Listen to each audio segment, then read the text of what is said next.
Hello, welcome to week 5, Missions and Education is the New Frontier. I'm Jeff Gill, and we're continuing on with Disciples of Christ, History and Polity.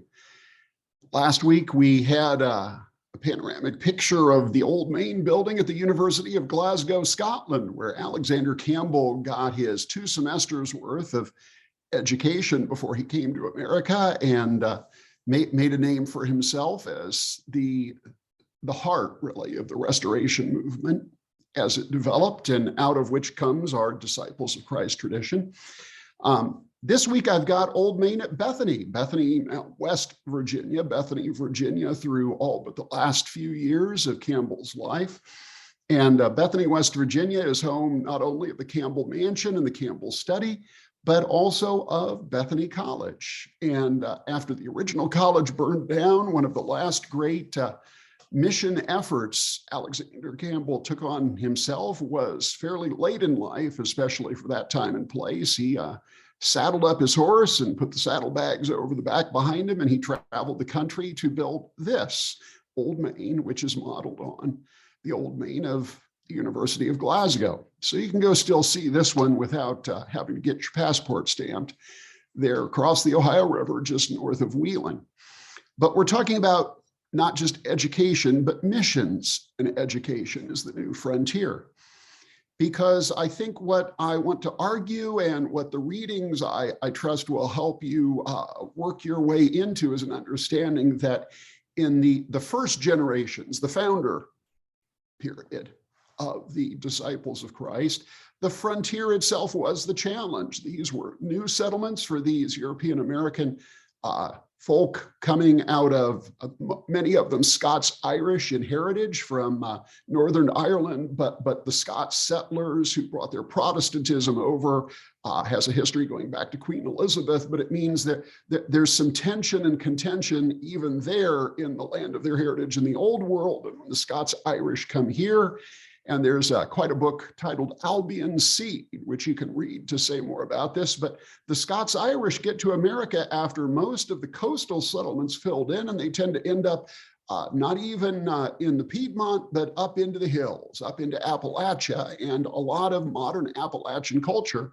traces back to that Scots-Irish heritage. And it's fierce, it can be contentious. It's echoed by that St. Andrew's cross on our chalice.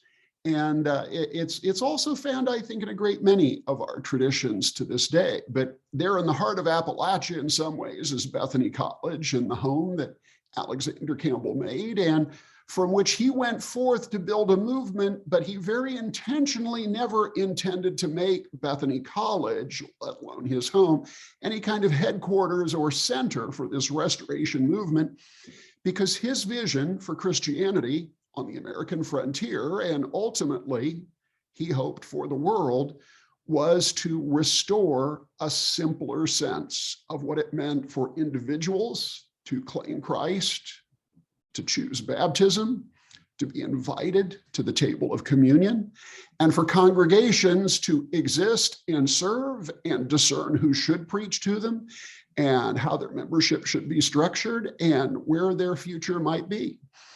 It was a highly, highly individualistic ethos which built our movement. And it's important to know that because, well, if you spend much time talking to regional ministers and other leaders in the church today, and I suspect most of you out of your own experience will be able to say, yeah, individualism, still a pretty powerful force in our church. And in a different way than, Americanism and American influence, I'm sure, has infiltrated Lutherans and Episcopalians and Catholics, but we have a particularly virulent strain of radical individualism. It comes out of that frontier ethos, but then as it develops, and we were talking last week about how in that first period of Alexander Campbell's leadership, by way not so much of being a bishop or a church leader, but as the publisher and editor of a major periodical. Those periodicals pulled us together. They were the primary influence on what developed our disciples' heritage. And after Barton Stone's passing in 1844, it almost all falls to Campbell, but even from 1823 to 1830, Campbell's voice, his circulation, and his readership was large and strong, and he was very focused on congregational independence and, frankly, on minimizing the role of what he called hireling clergy. It's not a pleasant term, but it's the one he used, and it's one that still echoes around in corners even of our branch of the movement yet, let alone with our more independent brothers and sisters or cousins, however you choose to frame that. But something happens after the millennial harbinger period starts in 1830, 1831, and carries on through his life, where Alexander Campbell, I think, out of as many negative experiences as positive inducements, realizes we need each other. We need collaboration and cooperation and mutual oversight. And yes, support, but a certain amount of reinforcement for standards and expectations and just good order. And so he starts writing about, well, the idea that congregations can and even should, in a district, in a region, in a state, should support one another, should consider themselves a kind of church as well.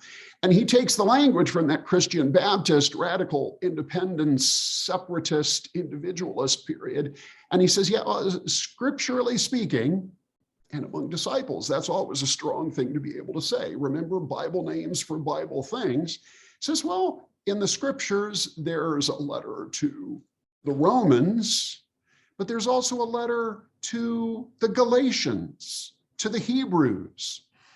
There are a number of ways scripturally you can say that Christians can and should have an identity, not just individually and not just in the local church, but even across an area or across an ethnicity or some other kind of group tie. It's in the Bible. And that really has always been a strong argument among us disciples, and I think it's a pretty valid one too.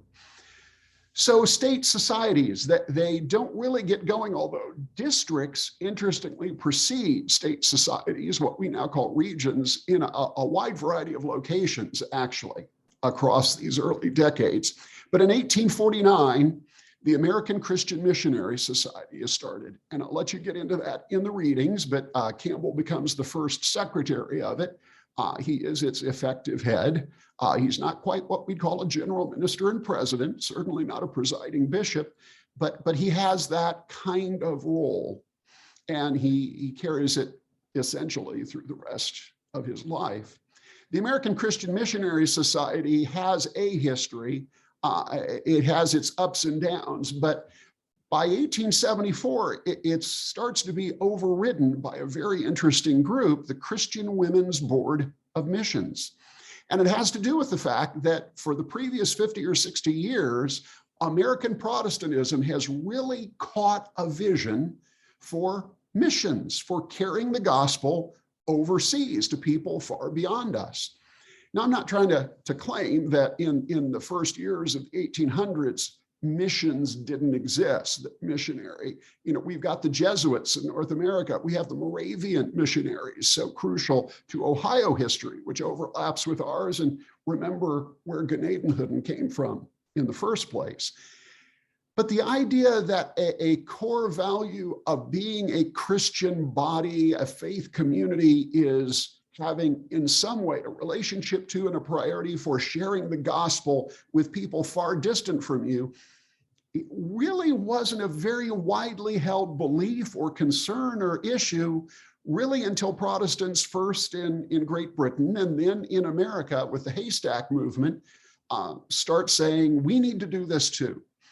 And as is true with so many aspects of our history, we end up as disciples of Christ a little late to the party. The Baptists and the Presbyterians and the Episcopalians have gotten into this great guns. But in 1874, a woman named Caroline Neville Pear says, if the men aren't going to get into missions, the women will. And they did. And their history and some of the other histories in Deb Hull's book, I commend to your attention. But women so quickly and so powerfully get the disciples of Christ into the work of carrying the good news as we've come to understand it in simple structures and an open table and believers' baptism, that the men decide they've got to get on the party too. And pretty soon we see not only the men and the women of that early American Christian missionary society, wider church, starting to affirm and celebrate gathering up resources and sharing them to send missionaries overseas, as well as some homeland mission centers.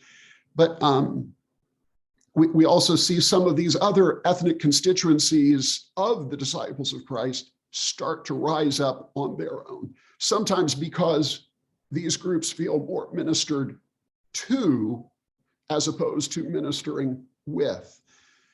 Certainly, there's a history to be traced with African-American disciples of Christ. Again, they're present from the very earliest days. Both freed and enslaved African-Americans are at the Cane Ridge Meeting House in Kentucky, where Stone preaches, albeit usually segregated to the balcony. But they were there.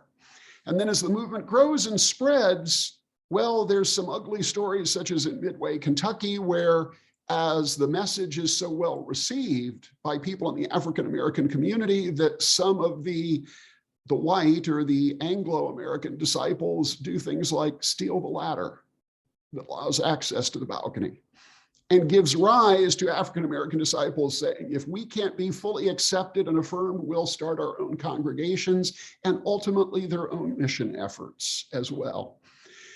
Sandra Jha and Cardwell and Fox's books are invaluable in helping us get a better sense of this very complex and rich history that tends to take place around the margins of our institutional history, but is a part of a life-giving stream that has been, in the last few decades, been being poured back into the heart of our church. But I bring all this up in the context of missions because after that frontier period, and after that radically individualist period of our movement's history, after Campbell's death, after the Civil War, and after the rise of foreign missions or global missions as a priority in our church, the romance of the frontier, which energizes the church and keeps us working to share the gospel. And even if we've just got our everyday ordinary lives at home that we don't get far away from, we can give our offerings and we can share and we can vicariously participate in that effort as the frontier expands. But as the frontier, as historians said, starting in about 1890, is closing, the mission field becomes the new frontier. We vicariously participate in the excitement of carrying the gospel overseas. And yes, there's romanticism and stereotyping and even outright racism in many of those early missionary accounts. And I want to confess that, and I want us to own it, as long as we also remember that it's still also a part of that energy which drove and both pulled together and sent forth the church.